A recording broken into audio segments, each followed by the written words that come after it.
বলে রাখি, আমরা আমরা আমরা কিন্তু আমরা দেখেছি যে ছাত্রদল এটা অস্বীকার করেছে, কিন্তু এনিওয়ে এটা তো আমাদের মুখস্থ। এখন ছাত্রলীগ নাই এবং ছাত্রলীগের কারো এরকম সাহস নাই যে এইগুলি আইসা এরকম বাধা দিবে। এগুলি যদি করে তাহলে এটা ছাত্রদলই করছে। এনিওয়ে আমি, আপনি জানেন সবকিছু, কারণ আপনার মানে আপনি প্রখর মেধাবী একজন মানুষ এবং আপনার মনেও থাকে, এখন তো আপনি রাজনীতি করছে সেগুলো, কিন্তু আপনি জানেন যে বৈষম্য বিরোধী ছাত্র আন্দোলনের একাধিক সমন্বয়ক ঢাকার বাইরে সমাবেশ করতে গিয়ে বাধার মুখে পড়েছিলেন। কোনো কোনো ক্ষেত্রে অভিযোগ রয়েছে বিএনপি সমর্থিত ছাত্র সংগঠন ছাত্রদল এসব ঘটনার সাথে সম্পৃক্ত ছিল।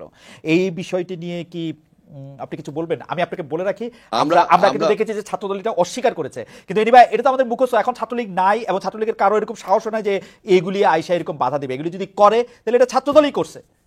মানে এটা হচ্ছে মানে ছাত্রলীগ নাই, ছাত্রলীগ নাই, আওয়ামী লীগ নাই, তাদের প্রেতাত্মারা আছে, তাদের অর্থ আছে, কড়ি আছে, এবং তারা সবাই কিন্তু হাসিনার মতো পালিয়ে যায় নাই, তাদের সবাই কিন্তু এই দেশেই আছে, এবং তারা বসে আজকে বিভিন্নভাবে ষড়যন্ত্রে লিপ্ত, দেশের বাইরে এবং দেশের ভিতরে বসে।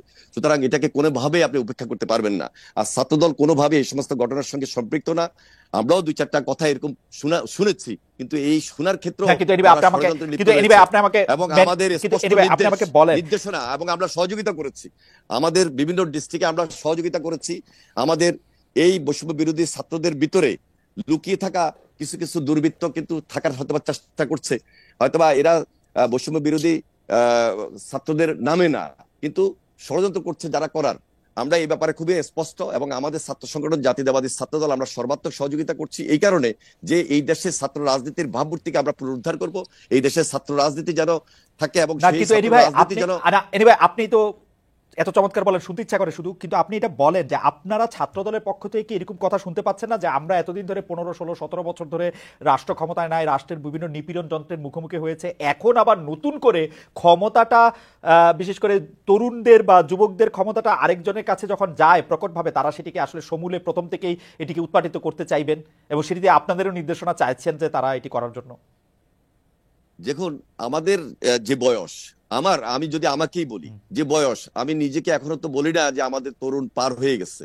ঠিক একইভাবে আমাদের ভারপ্রাপ্ত চেয়ারম্যান তারেক রহমান, তিনিও কিন্তু আমাদের তরুণদের নেতা। আর আমরা স্যালিউট করি যে এই দেশের তরুণদের নেতৃত্বেই আন্দোলন অতীত হয়েছে, ভবিষ্যৎ মানে এবারও হয়েছে, এবং ভবিষ্যতের তরুণরাই দেশ গড়বেন। সুতরাং তরুণদেরকে গাইড করা, তরুণদের সঙ্গে থেকে দেশ গড়া, এটা আমাদের কাজ, এটা আমাদের স্পিরিট। আমরা এই স্পিরিটের সঙ্গে একত্রিত হয়ে এখনো বলছি যে বাংলাদেশের ছাত্র রাজনীতি এবং এই যে জেড জেনারেশন, এদের পরামর্শগুলা গ্রহণ করা, এদের সঙ্গে আলোচনা করা, এবং এদের ভাবমূর্তিকে ধরে রেখে কাজ করা, এবং ভবিষ্যতে এরা যেন ছাত্র রাজনীতির সঙ্গে সম্পৃক্ত হয়। কারণ ছাত্র রাজনীতির সঙ্গে যদি সম্পৃক্ত এরা না হয়, তাহলে এই দেশের ছাত্র রাজনীতির নতুন ভাবমূর্তি তৈরি হবে না। যেটা ছাত্র রাজনীতির উপর অনেক কালিমালেপন হয়েছে অতীতে, সেটাকে গুছিয়ে এনে ভবিষ্যতে ভাবমূর্তি তৈরি করে এই জেনারেশন যেন এগিয়ে যায়, সেজন্য সর্বাত্মক সহযোগিতা আমরা এই জেনারেশনকে করব এবং সর্বাত্মক সহযোগিতা করছি। এবং